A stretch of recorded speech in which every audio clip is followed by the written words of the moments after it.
po yung gagawin? Hihintayin po ba natin kung ano ang magiging kalalabasan po ng MR na sa akin pong palagay, hindi po speculation, sabi ko nga po.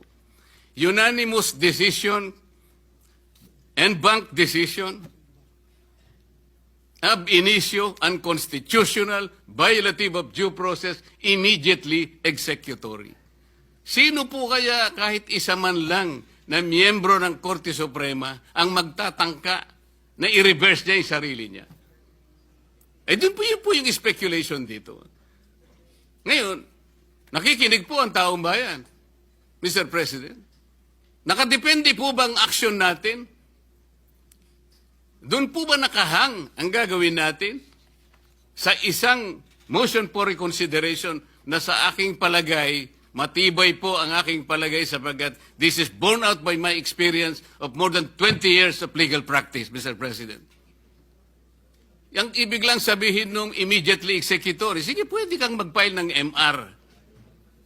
But you are wishing for the moon. Sumusuntok ka sa hangin. Yun po ba ang basihan natin? Kaya hindi tayo makapag-desisyon, Mr. President? Sana mayroong mas matibay sanang desisyon. Meron sanang mas matibay na katuwiran. Hindi yung pong nakasalig po sa hangin. Nakasalig po kung puputok ang bulkan o hindi. Hindi po yata gano'n.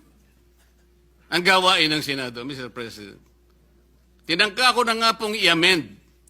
Kung ayaw po ninyo yung motion to dismiss any other language that will put to rest this issue in obedience and in complete respect to the last word of the Supreme Court, it being immediately executory, Mr. President.